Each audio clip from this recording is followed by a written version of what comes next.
This is David, you're watching Btekt, and welcome. And this video is sponsored by Direct Mobiles. For the best mobile deals, check out directmobiles.co.uk. Today I've got the TicWatch Pro 2020, and this is going to be an unboxing, and we'll get it up, we'll set it up, we'll have a look through the software, just so you know what to expect if you decide to purchase one of these smartwatches. If we take a look on the back, have a look at some of the special features of this watch. It is powered by Wear OS. You get up to 5-day battery life thanks to its dual screen technology, which I'll cover in a sec. You get Google Pay with NFC payments, premium materials, a GPS tracker is built in here, so even if you do leave your smartphone at home and you decide to go on a run or something, your run will be tracked so you can still get your data. You stream music from the watch, is IP68 water and dust resistant, heart rate sensor step tracking with over 1,000 watch faces from the Google Play Store, and it's got a built-in Google Assistant. So let's take it out and have a look. And you get a little welcome note, blah, blah, blah. Thank you for your purchase, and there's the watch itself. Underneath you just get the charging cable and dock, just plugs in USB like that so you can charge it. Also a massive instruction manual and some silica gel. Always throw that away, you don't need that, it's just there to keep things all dry inside. And that's all you get, and that's all you really need, which is great. Let's get this thing out and have a look. So it's actually a nice looking thing. I really like the finish across here. If I get it in closer so you can see. But I really like this finish here. It's a matte finish, but it's actually quite coarse, but it's a nice touch, I like it. There's a nice Italian leather strap on the back. Oh, and I like that. The strap is actually kind of a hybrid material. So you've got a leather strap on the outside, but inside is rubber, which is great because my skin doesn't react too great to leather. So that is actually a really, really nice touch. I really like that. Take this off on the back. And then the sensors, that'll be for your charging, and then the sensors are there. Oh, is there any power in it? Okay, so my unboxing didn't go exactly as planned, as there was no power in it. There is a little note inside saying that you might need to charge it first, and I've done that now. It's fully charged, so let's take a look through and set it up. First, let me talk about its design though, because for the relatively affordable price of £222.99, you get a really well-made watch. The case is polyamide and glass fiber, making it tough and light. It really does feel premium, and I love the way that it's finished in a kind of rough, almost stone-like texture, which does kind of point towards its ruggedness. It's got the military standard 810G, making it durable and able to withstand extreme temperature fluctuations, shock, dust, and water. It's also IP68 rated. This watch has been thoroughly tested and built to withstand some serious punishment. The rough texture on the case is contrasted by the stainless steel bezel, which has a polished finish with the numbers printed around the outside.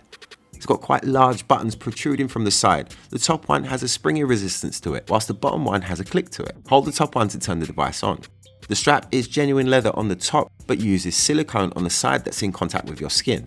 And it's really nicely done and adds a real feeling of quality to the whole thing. This kind of strap is perfect for me actually, because the leather ones tend to irritate my skin.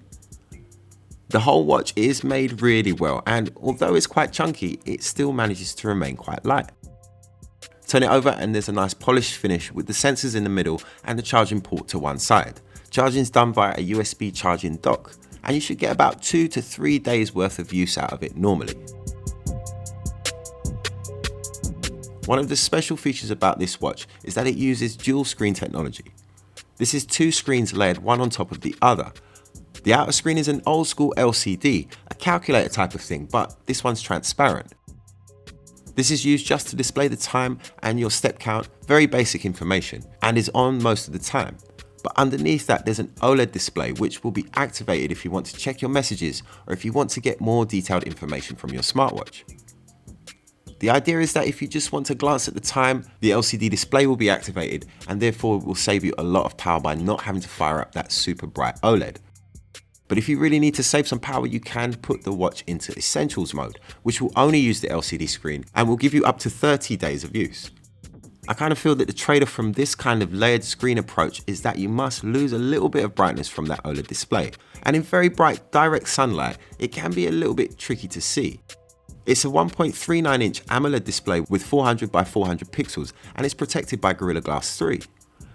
But I don't really think it's a problem with the brightness of the screen, because in most situations it seems very bright and easy to read, but it does seem like you get a little bit more glare than normal with this LCD screen on top. I've only really found it hard to see in very bright direct sunlight conditions. Of course, like most watches of this type, it has sports and fitness tracking built in.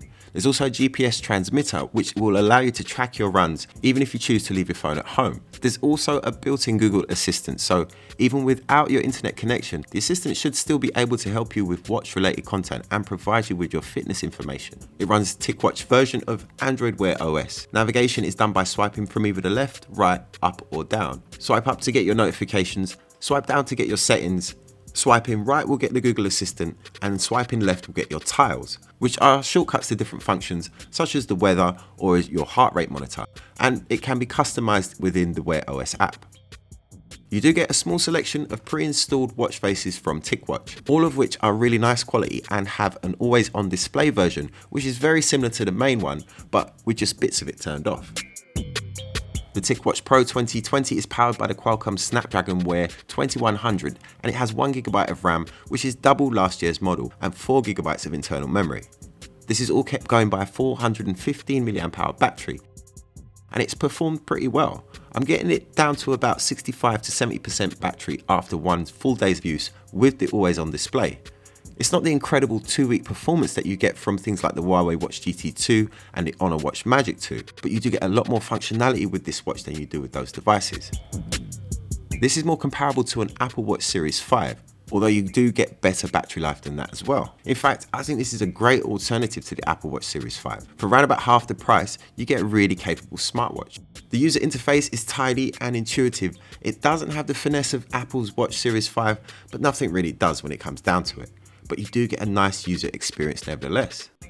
You can go almost 2 full days without charging it, whilst it being on its highest power mode with the always on display, which is enough for me. You do get a lot more out of it if you use the dual screens, but I preferred it always on display.